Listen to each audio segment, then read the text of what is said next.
Welcome to Faith in Real Life, a place where the truth of God's Word meets the reality of everyday living. This is a space for honest conversations, for questions that don't always have easy answers, and for faith that holds strong in the middle of real life. Here we believe God still speaks, that grace is greater than our failures, and that no matter where you've been or what you're facing, hope is never out of reach. Life gets messy, relationships get complicated, dreams get delayed, but faith was never meant to stay inside church walls. It was meant to walk with us through every moment, every decision, every season. On this show, we talk about the struggles, the victories, the waiting, the healing, and the restoration God is still writing.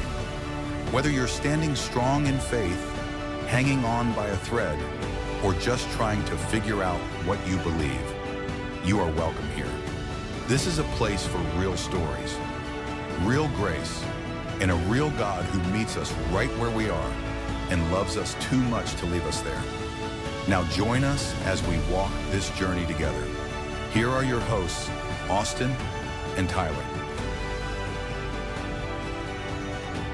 Hey everybody, welcome back to Faith in Real Life. I am Austin. And I'm Tyler. We are excited today to be able to come to you with another episode. Today we're going to be focusing on relationships, all things relationships, marriage, divorce, new relationships, and maybe one hot topic.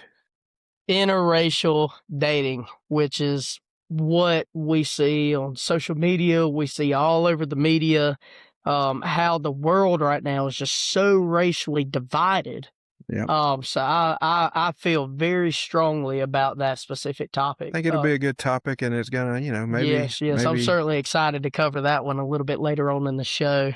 However, Austin, we moving into the relationship topic. You said that there were some things that you wanted to cover about marriage. Being that you've been married, I haven't. So. Right.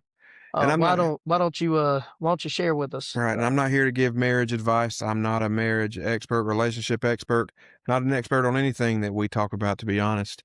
But if you remember last episode, I was talking about the dark place that I was in.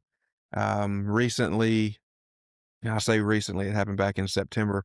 My wife and I separated, and she was still is the love of my life, and my whole world shattered whenever we decided to separate. And I went into that dark place, questioning God, wondering why in the world things are happening the way they are. But it was through that time that I grew closer to Him. And it may sound a bit crazy that I grew closer to God in a very, very dark place where I felt all alone. There was times where I was questioning, why, God, why did you turn your back?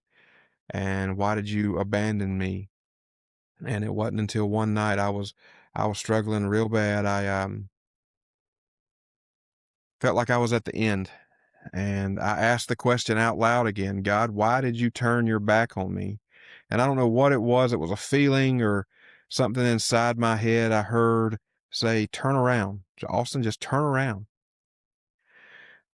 And so I turned around. I didn't see anything spectacular. But again, it was in my head.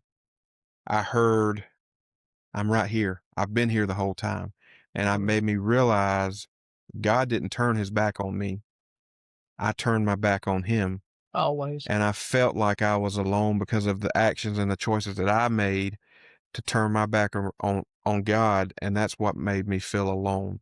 Right. It wasn't until I realized that He was right there. He's still right there, and He's going to get me through this, is when everything changed for me. Right.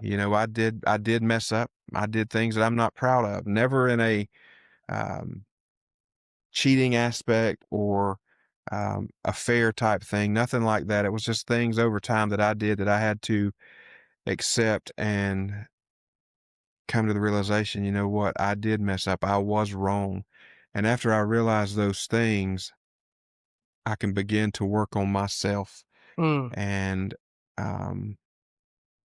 it was things that happened over time. It wasn't something that was just instantaneous, I'm done with you. It was things over time that I'd been been doing that caused all of the turmoil in our marriage. We might have it on social media where we looked like we were fine. Yeah.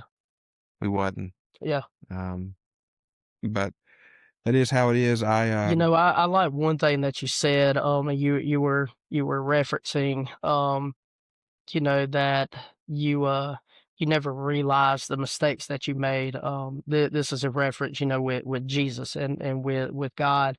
I find it very hard for a lot of us men to admit when we're wrong Oh, and absolutely. It's and hard to to do. realize when we're wrong, and we don't see it in the time. I'm not sure about you, but I know I don't. Right. It's how Um, we're designed as men. We're designed to be the protector and to be the leader. So when we see it when we're looking at it through our eyes, we're always right. We know what's best. And in reality, we don't. it's called pride. I It mean, is. it's very hard for us men to kind of lower our pride and our ego and see, the instances and the times that were wrong, especially in the heat of the moment of things. Right. Now this is in reference to our topics today, relationships and marriage. You said there were some things about the marriage that you didn't see that you were doing wrong in the time, but it wasn't until after everything transpired that you realized there were some big flaws about you. From a man's perspective, what were some of those things in the marriage that you did wrong that you really felt like impacted Right. where you are today? Man, that's tough because that's gonna expose myself. But that's what we're here for. And you Real said that it was real in. talk, buddy. That's right, Real real talk. talk. So I guess I gotta go for that. But you mentioned that in the time I didn't realize it was wrong.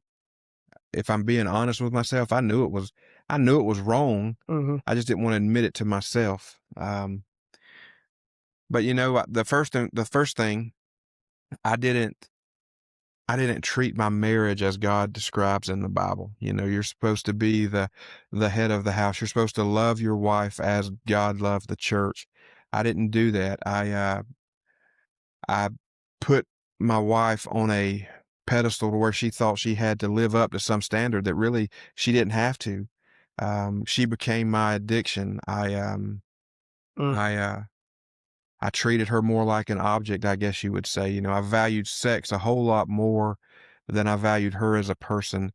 And Wow. it breaks my heart to have to come to that realization that those things, and that's just one example, and I'll go through some more. Um, Example of where I took a step back and looked and realized, I made that relationship about me and the things I could get out of it, not what I could put in it. Like I said, I Mm. treated her more as an object rather than a person. I thought that I was giving her everything that she wanted, as far as things and going and doing things, with music. But I did not give her the things that she needed spiritually, emotionally, Wow. things like that. And it takes a lot out of you when you have to realize that you are the main contributor to the way the marriage ended up essentially failing. I'm not saying that she was perfect because nobody's perfect, but um, I definitely messed up a lot. By trying to give her everything that she wanted or that I thought that she wanted. Yeah. I was chasing different jobs, trying to make more money, and some of those jobs did not pan out, and it ended up putting us more in a hole, financially. So I wasn't there financially. I wasn't financially stable. Yeah. So it made her feel not secure in that aspect, and just by me treating her as that object, she didn't feel safe. Wow. And I hate that I have to even say that because I love her more than anything in this world. Yeah. Um, and I want nothing but the best for her.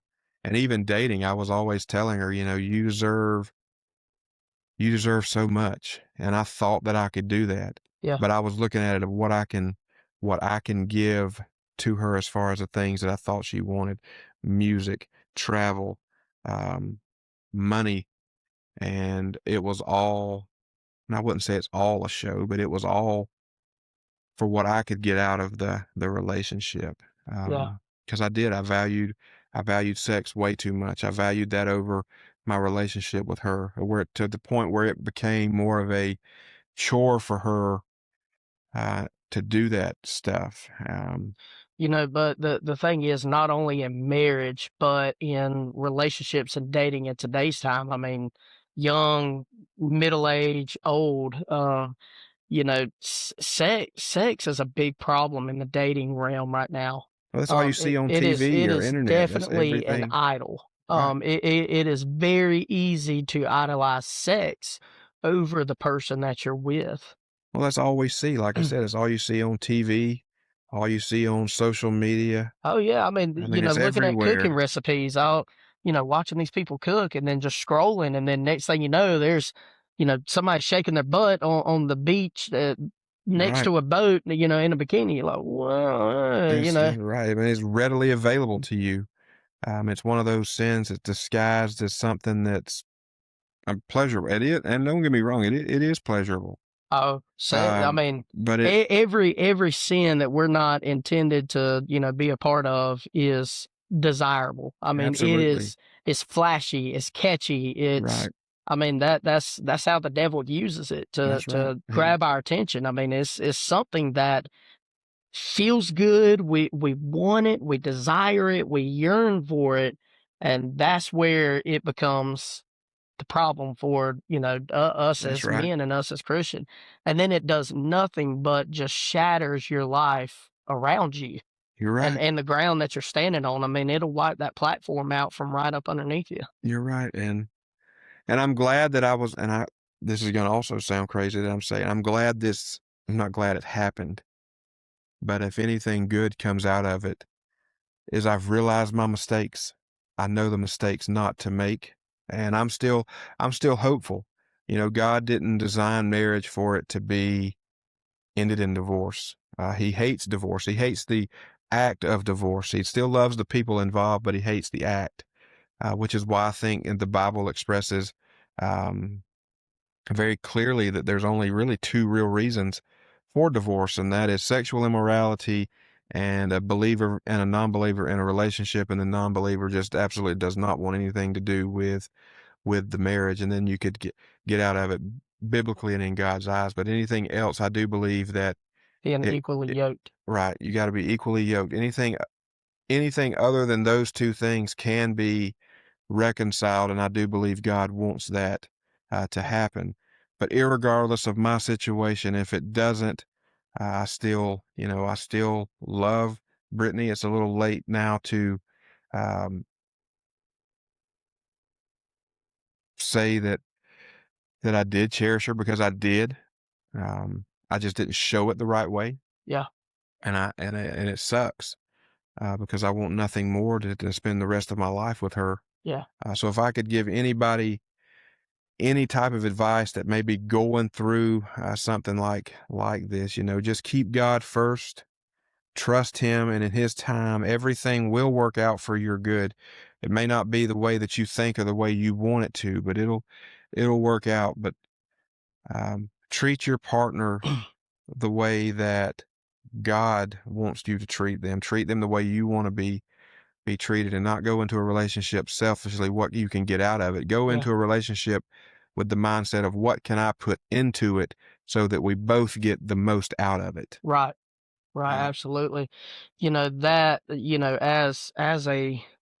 I mean, just as a man in general, I mean, I'm not even going to say a Christian man, as a man in general, it is very, very hard for us to lower that pride and that ego and realize, I was the main contributing factor into absolutely. what is going on right now in my life and my household. Right. Even a lot of those points that you made about, focusing on the sex and the lack of stability and, those are key points even in the dating realm, that are vitally important. I mean, not that you start dating somebody and immediately start paying their car payment or something like that, Right. but, just being emotionally available there for them, being willing to communicate. And I'm not talking about that because I'm an expert on it. I'm in a newer relationship. Right. And we started dating at the end of the year last year. Well, we moved into a time there at the later point of the year, and I say we, it was really I. This wasn't her fault at all. Um, our relationship had gotten to a point to where me as a man, and I'm not sure if you can relate to this, or if 80-90% of the men out there can relate to this. um the weight of the world piles up on us. So I was going through some things like with my job. I was going through some things financially, not being exactly financially stable in that Right. time.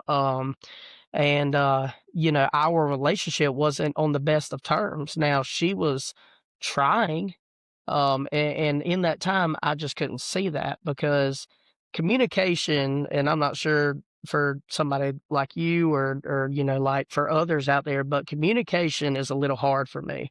Being in the military, I mean, you're taught to just keep your mouth shut and keep pushing forward. um However, in that time, you know, I pushed her away.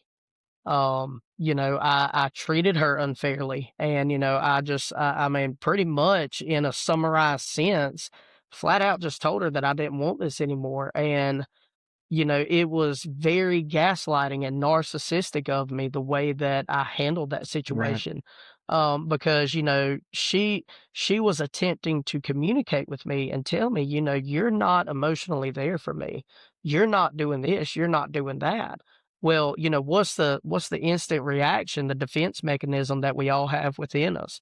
Whenever somebody starts pointing a finger at us, well, we start pointing that finger right back, not realizing that we got four other fingers pointing right back at us. Right. And so, that is where the communication aspect, communication, the emotional stability, and just the willingness of a man to lower my pride and my ego, in order to, you know, be there for her.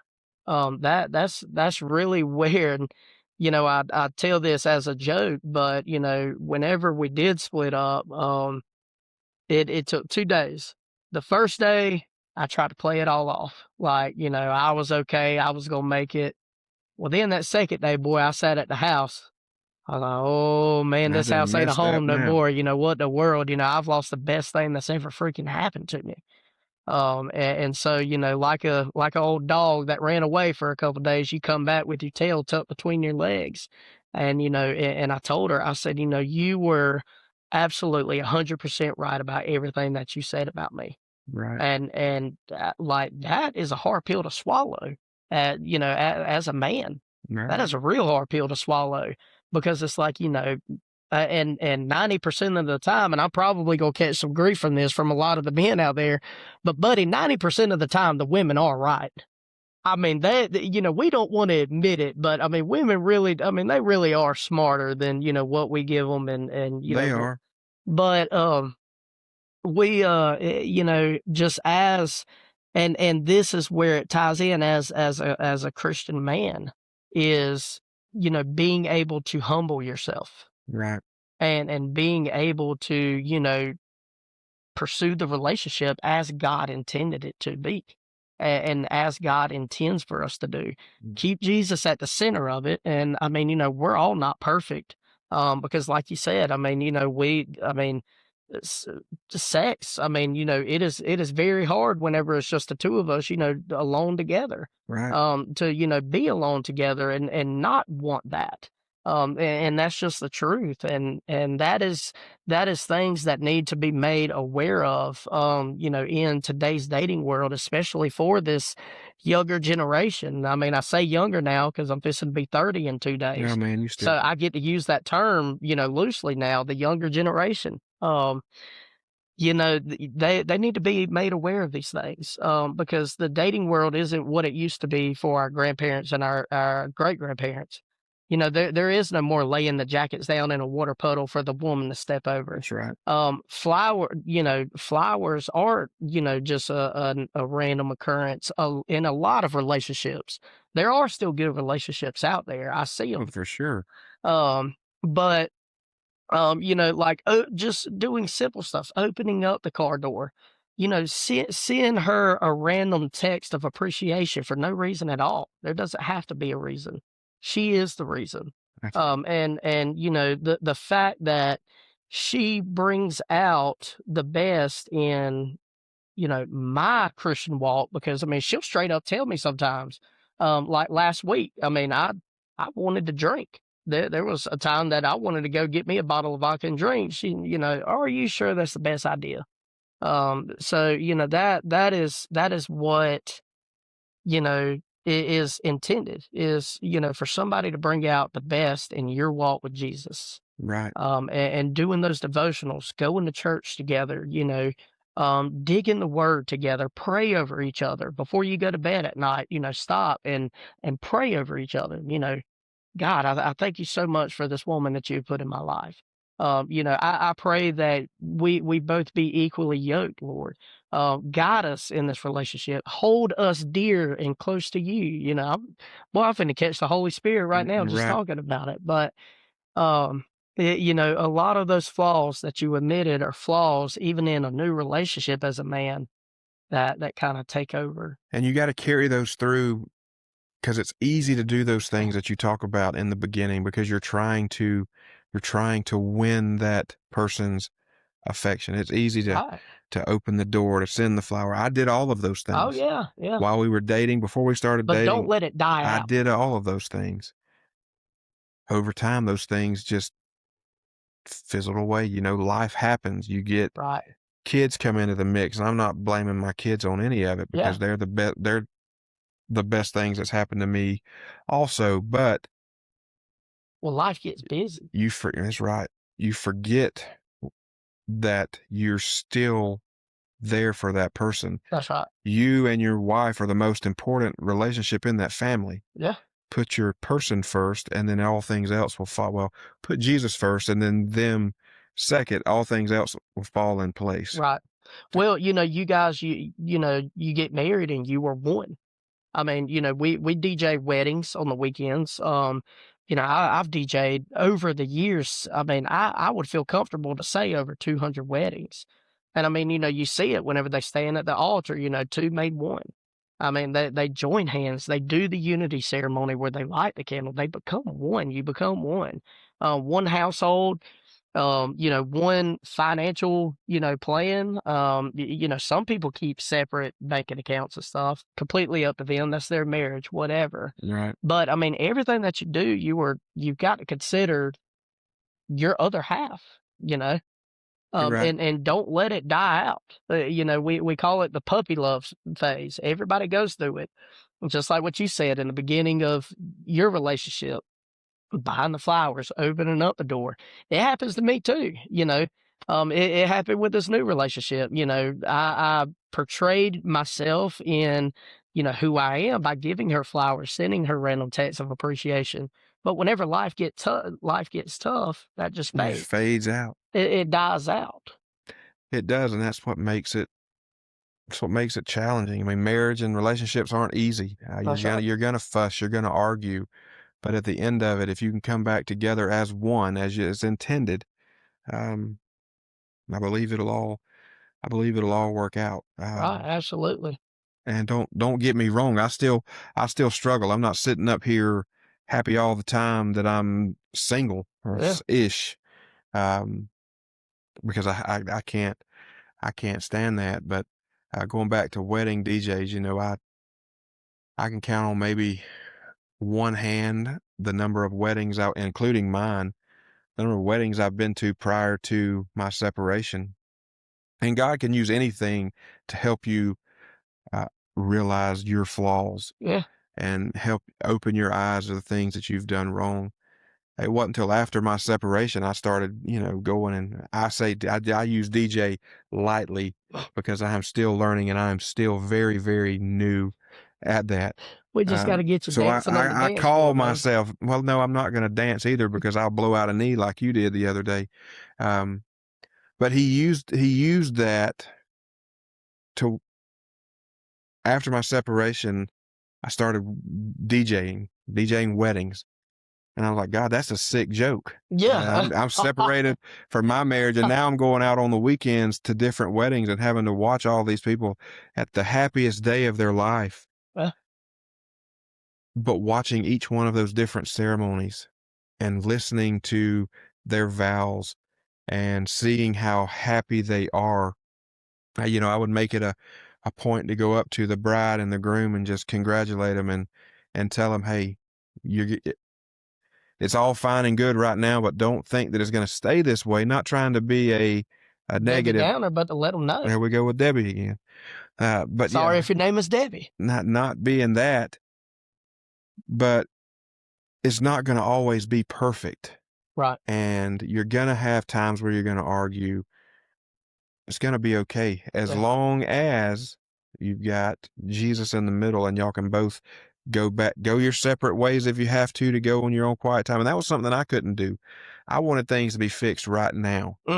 If we got into an argument, I didn't want to leave that argument until I thought that it was resolved the way that I thought it should be. Right. I didn't take into consideration, okay, she needs time to That's go right. and think about what happened. Yeah. I probably need time to go and think about what happened, because if I don't, I'll say something that I don't really But you don't mean, mean. but it comes out, and you can't take that back. That's right. Once it's out of your mouth, it's out. You can't That's take right. it. You can say, I'm sorry, but the hurt and damage is already done. It does say in the Bible that the tongue is like a sword. Oh, yeah. I mean, the It tongue is. is a powerful part of the human body, just based off of the It things is. that we And say and we claim. you can't take those things back. But yeah, God's sense of humor, it's funny to me, because all of the weddings that I've done has, in that moment, I was crying at people's wedding. I had no idea who they were. Oh man, Just sitting there crying like, man, if I only would have continued to do what we were said we would do in those vows, Yeah. I wouldn't be in the situation that I am. If I would continue to have treated her the way I did in the beginning, Right. I wouldn't be here. Wow. And man, it's a real tough it's to a tough reminder of the things that I've messed up on, and the things that I wish I could go back and do over again, but I don't own a time machine. That's right. All I can do is acknowledge the things that I've done wrong, accept them, apologize. I'll apologize probably until the day that I die, because she is my person. That's right. But whatever happens, happens. And I do believe God will do a miracle. He'll pave a path. He'll pave what his will is. That's right. That's what's important to hold on to, is that, it's what God's will is. That's right. Not what our will is. It's what God's will is. And it's hard to let go of that. It's hard That's right. to just say, okay, you've got it. That's right. But Yeah, after doing I that, really appreciate, the fact, and this is a learning curve for me as well, being in a new relationship. I've been in relationships before, and same thing, narcissistic capabilities, and I would, whenever they would bring up something about me, I would find the best way to point it back towards them, and Right. gaslight them, and that's all not right, and this is a learning curve for me as well, just listening to you talk about, the marriage aspect. Making sure that, I'm in it for the right reasons, and Right. that, I'm pursuing someone for who they are and not what they have to offer, in a sense. Right. And I hope that it helps other people. Like I said, I'm not a marriage coach. You can learn from me by doing the things that I didn't do. That's right.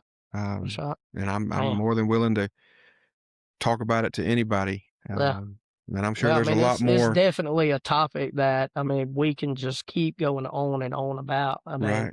I could talk about all my old relationships and the things that I've done wrong and how poorly I've treated people. But that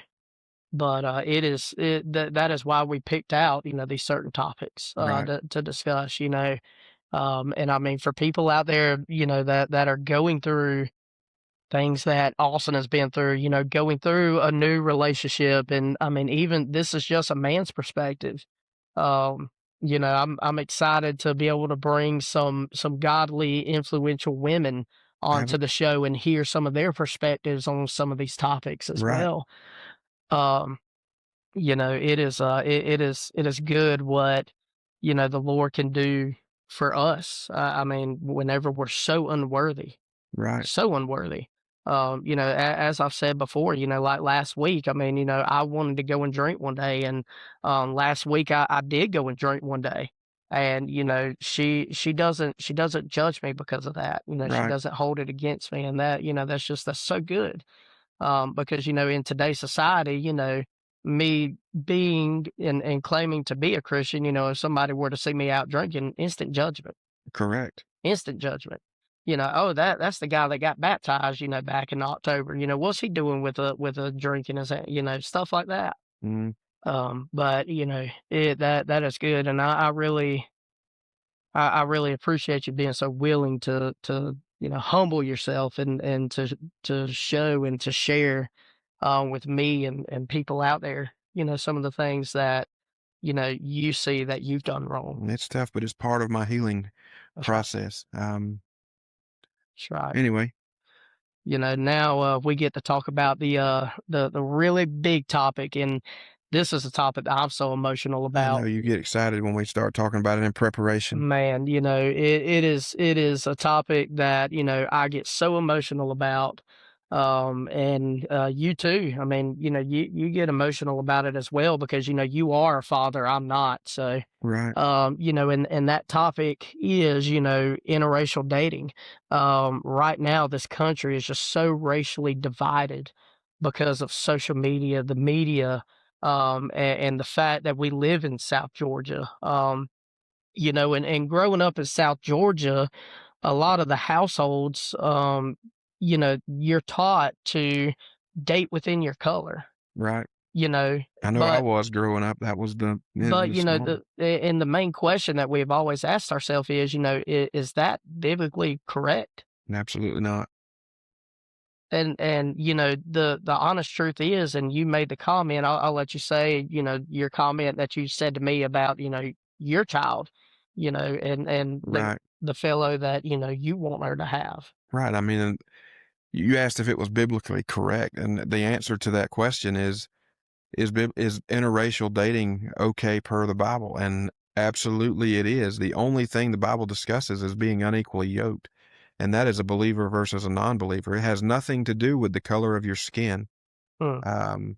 So the comment I was making to you last night on the way home from our job last night was, I've got a daughter. She's 12 years old, and if I So was she's getting ready to start dating. she's in middle school. Don't remind me about I prefer her not right now anyway. That's Doesn't right. matter who it's with, just because she's still my baby girl. But if there was two options sitting in front of me that came to me and says, I would like to date your daughter. By the way, pause just really quick. By the way, before we get into this segment isn't meant to be unfair. It isn't meant to step on anyone's toes out No, there. absolutely not. This segment is to purely discuss, the real talk and the real life scenarios that we see in today's time. So I apologize. You got two guys in front of you. Got two guys in front of her. One guy's got the same color skin as she does. The other person's got a totally different color skin. The guy that's got the different color skin, Jesus is first. He respects my daughter. He cherishes my daughter. The other guy, not saying he's a bad person, but God's just not important to him. That's right. He's all about, going out and having a good time. I'm going to pick the person with the opposite skin color because I want my daughter to be taken care of. I want her to be with someone that's going to love her, love the Lord, raise their children in a godly home. That's right. Which is what is supposed to happen anyway. That's right. The color of your skin does not matter. Say it again. Say it again. And that's coming from somebody who was raised with grandparents that was a no-no. Oh yeah, I And it mean has nothing bad on my grandparents, but that was that's because right. that was the age and era they lived in, Yeah, where everything was separate, you know? that's right. You know, the honest truth is that I mean we live in South Georgia. So, I mean, you know, you hear it, I mean, amongst your family, and you hear it, you know, just all around you all the time, you know, white dates white, Mexican dates Mexican, and, you know, Italian dates Italian, and black dates black. But Right, that it's not the case. And, you know, and this is the part where I get emotional because, you know, I mean, majority of my friends, they're not white.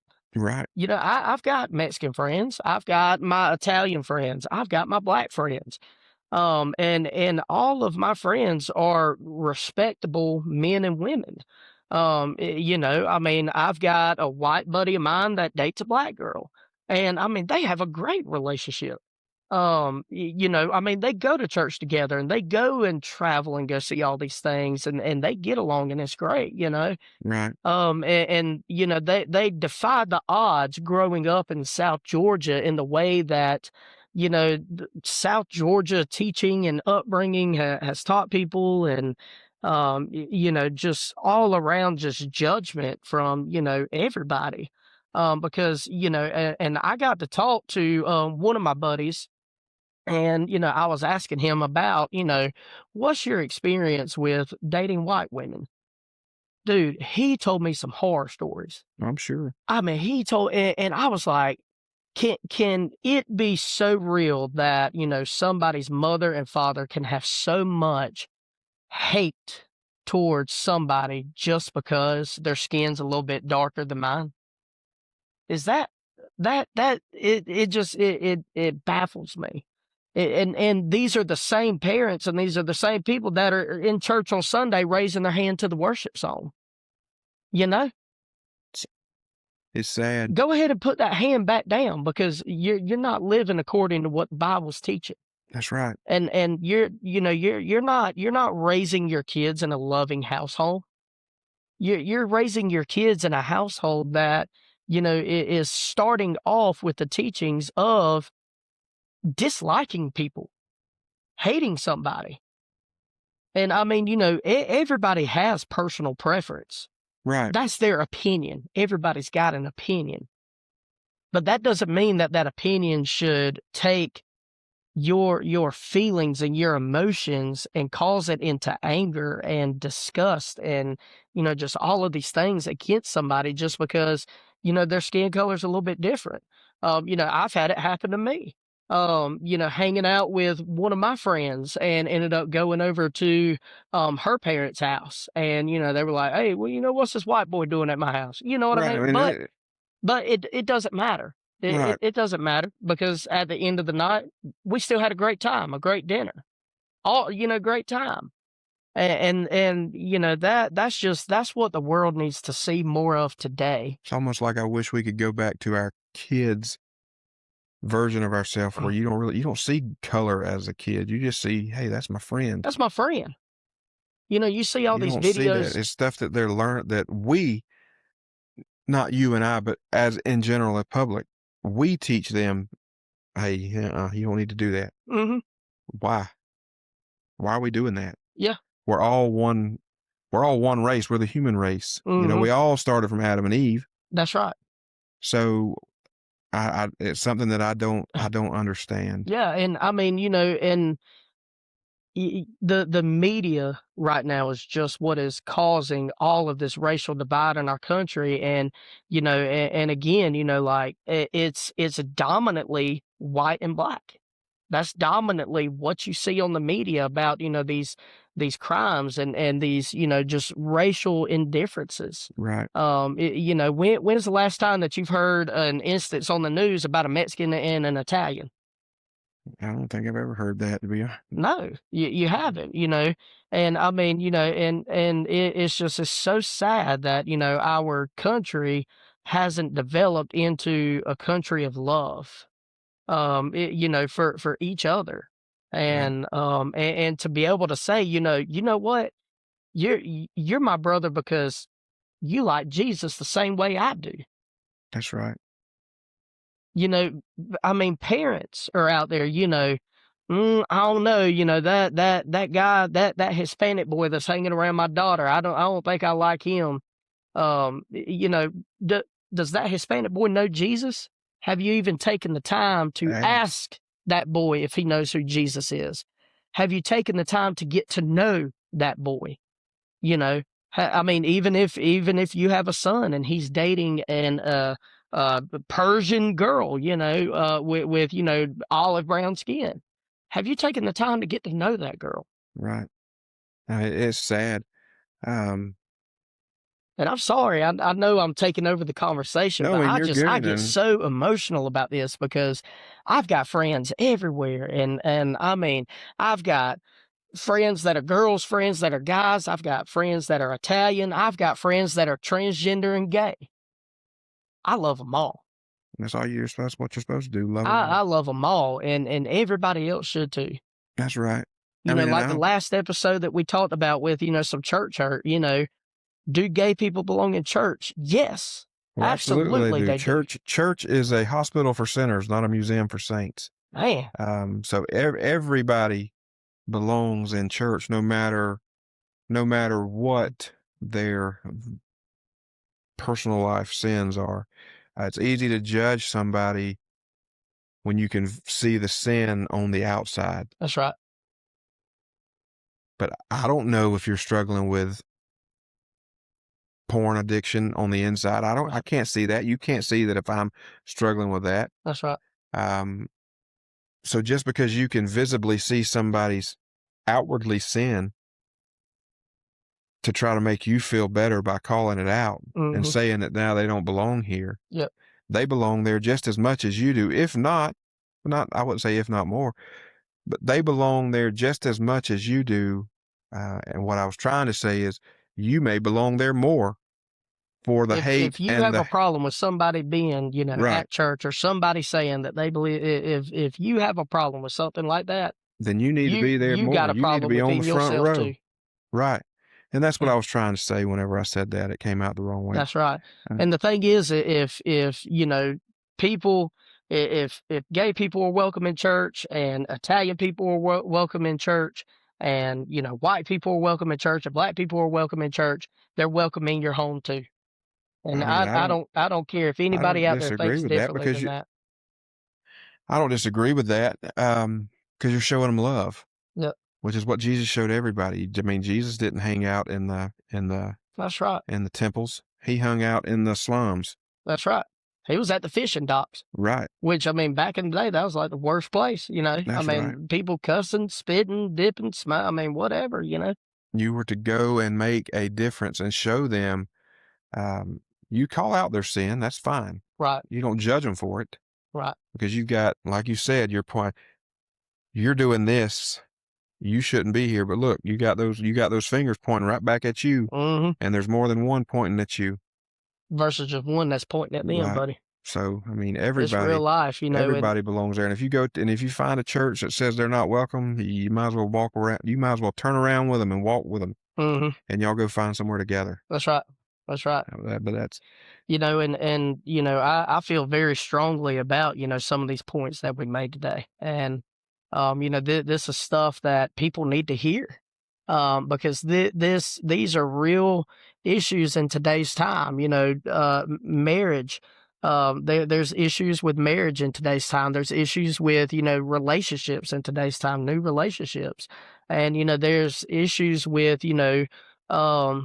the world being racially divided right now. And, all of that needs to point back to Jesus if we're ever going to see a change.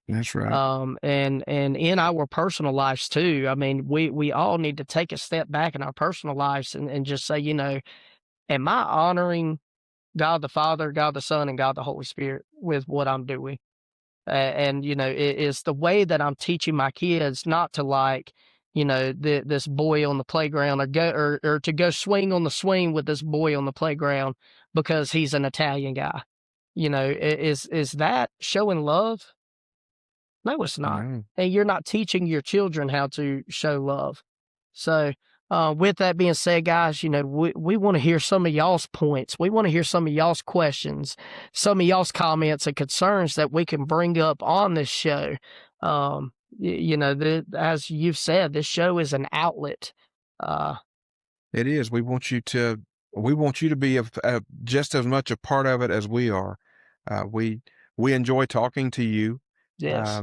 just like this. But hey, I even think it would be good for us to maybe put out a link on our website. Hey, you want to come and join the conversation?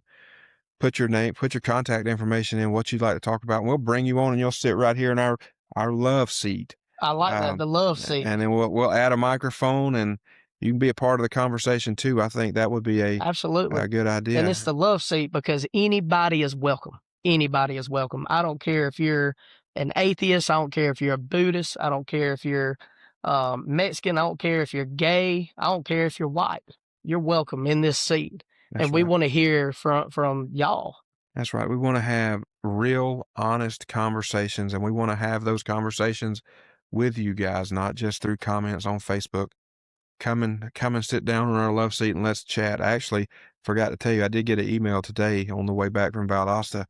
A girl emailed in wanting to get on the show and have a conversation with us. So yes, it would be nice to have a woman's perspective on the show and set her up for a episode coming up soon. Nice, awesome. But again, thank you guys for tuning in today.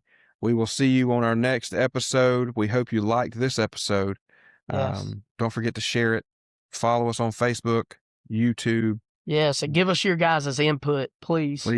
Please give us y'all's input on some of the topics that were discussed today, and even on some future topics that you would like to see discussed on some of the upcoming episodes. That's right. Y'all have a great rest of your evening. Bye, guys.